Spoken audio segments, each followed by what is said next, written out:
Hi friends, welcome to news media reporting.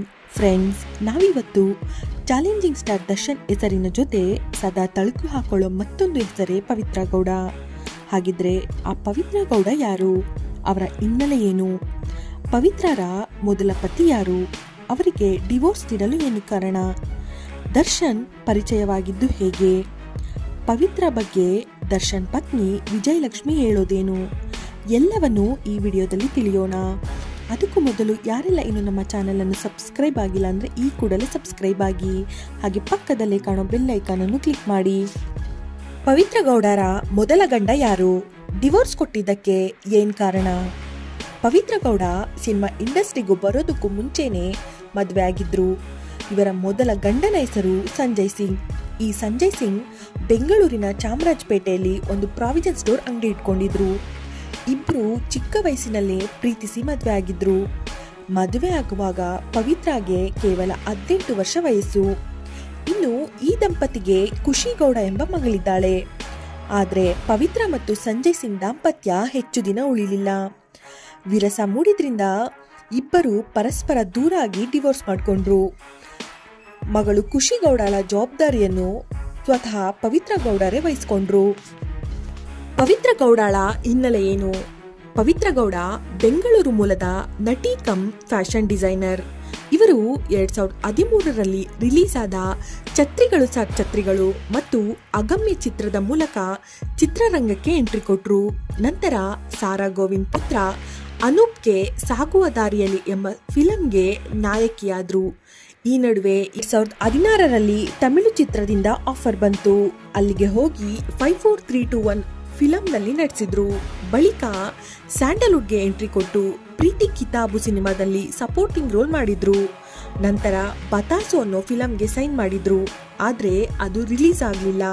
ಹೀಗೆ ಈಕೆ ಮಾಡಿದ್ದು ಬೆರಳೆಣಿಕೆಯಷ್ಟು ಸಿನಿಮಾಗಳು ಮಾತ್ರ. ಯಾವುದು ಕೂಡ ಪವಿತ್ರ ಗೌಡಗೆ ಅಷ್ಟರ ಮಟ್ಟಿಗೆ ಹೆಸರು ತಂದುಕೊಡ್ಲಿಲ್ಲ. ದರ್ಶನ್ ಪರಿಚಯವಾಗಿದ್ದು ಹೇಗೆ?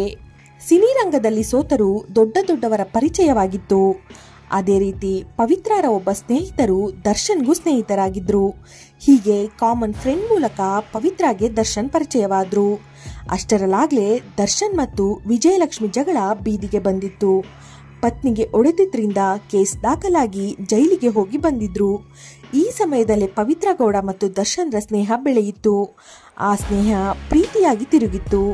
ಇತ್ತೀಚೆಗಂತೂ ಪವಿತ್ರ ಅವರನ್ನು ದರ್ಶನ್ರ 2ನೇ ಪತ್ನಿ ಅಂತಲೇ ಕರೀತಾರೆ. ಪವಿತ್ರ ಗೌಡ ಕೂಡ ತಮ್ಮ ದರ್ಶನ್ರ ಸಂಬಂಧವನ್ನು ಪಬ್ಲಿಕ್ ಆಗಿ ಒಪ್ಕೊಂಡ್ರು.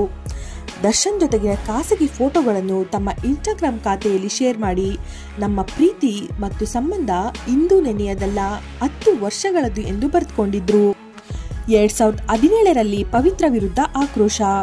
ಪವಿತ್ರ ಗೌಡ 2017ರಲ್ಲಿ ತಮ್ಮ ಫೇಸ್ಬುಕ್ ಮತ್ತು ಟ್ವಿಟರ್ ಖಾತೆಯಲ್ಲಿ ತಮ್ಮ ಪ್ರೊಫೈಲ್ ಚೇಂಜ್ ಮಾಡಿ ತಾವು ಮತ್ತು ದರ್ಶನ್ ಒಟ್ಟಿಗೆ ಇರೋ ಫೋಟೋ ಹಾಕಿದ್ರು.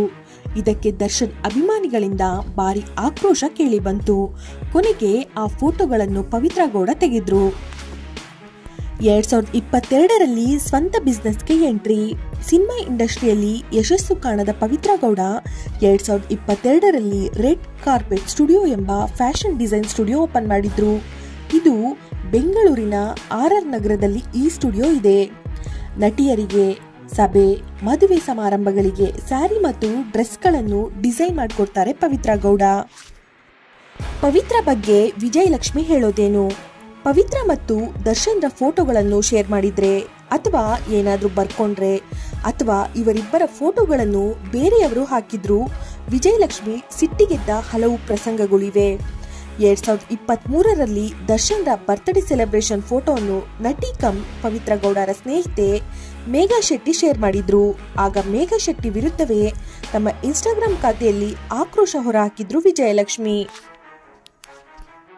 2024ರಲ್ಲಿ ಪವಿತ್ರ ಗೌಡರ ಮಗಳು ಖುಷಿ ಗೌಡ ಜೊತೆಗೆ ದರ್ಶನ್ ಡ್ಯಾನ್ಸ್ ಮಾಡೋ ಫೋಟೋಗಳು ಮತ್ತು ಪವಿತ್ರ ಮತ್ತು ದರ್ಶನ್ರ ಖಾಸಗಿ ಫೋಟೋಗಳನ್ನು ಪವಿತ್ರ ಗೌಡ ತಮ್ಮ ಇನ್ಸ್ಟಾಗ್ರಾಮ್ ಖಾತೆಯಲ್ಲಿ ಶೇರ್ ಮಾಡಿದ್ರು. ಆಗ ಪವಿತ್ರ ವಿರುದ್ಧ ಕೆಂಡ ಕಾರಿದ ವಿಜಯಲಕ್ಷ್ಮಿ ಕಾನೂನು ಕ್ರಮದ ಎಚ್ಚರಿಕೆ ಕೊಟ್ಟಿದ್ರು. 2018ರಲ್ಲಿ ದರ್ಶನ್ರ ತಾಯಿ ಮೀನಾ ತೂಗುದೀಪ ಮತ್ತು ದರ್ಶನ್ರ ಸಹೋದರಿ ದಿವ್ಯಾ ಜೊತೆಗಿನ ಫೋಟೋಗಳು ಸಹ ವೈರಲ್ ಆಗಿದ್ವು.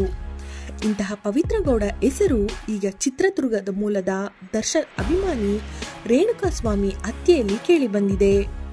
ಫ್ರೆಂಡ್ಸ್, ಇದಿಷ್ಟು ಪವಿತ್ರ ಗೌಡರ ಹಿನ್ನೆಲೆ ಏನು, ಪವಿತ್ರ ಗೌಡ ದರ್ಶನ್ಗೆ ಪರಿಚಯವಾಗಿದ್ದು ಹೇಗೆ, ವಿಜಯಲಕ್ಷ್ಮಿ ಪವಿತ್ರರ ಬಗ್ಗೆ ಹೇಳೋದೇನು, ಹೀಗೆ ಎಲ್ಲವನ್ನು ತಿಳಿಸಿಕೊಡೋ ಮಾಹಿತಿಯಾಗಿದೆ. ಯಾರಿಗೆಲ್ಲ ಇಷ್ಟ ಆಗಿದೆಯೋ ದಯವಿಟ್ಟು ಕಮೆಂಟ್ಸ್ ಮಾಡುವ ಮೂಲಕ ತಿಳಿಸಿ. ಹಾಗೆ ಇನ್ನು ಯಾರೆಲ್ಲ ನಮ್ಮ ಚಾನಲನ್ನು ಸಬ್ಸ್ಕ್ರೈಬ್ ಆಗಿಲ್ಲ ಅಂದರೆ ಈ ಕೂಡಲೇ ಸಬ್ಸ್ಕ್ರೈಬ್ ಆಗಿ, ಹಾಗೆ ಪಕ್ಕದಲ್ಲೇ ಕಾಣೋ ಬೆಲ್ ಐಕಾನನ್ನು ಕ್ಲಿಕ್ ಮಾಡಿ. ಧನ್ಯವಾದಗಳು.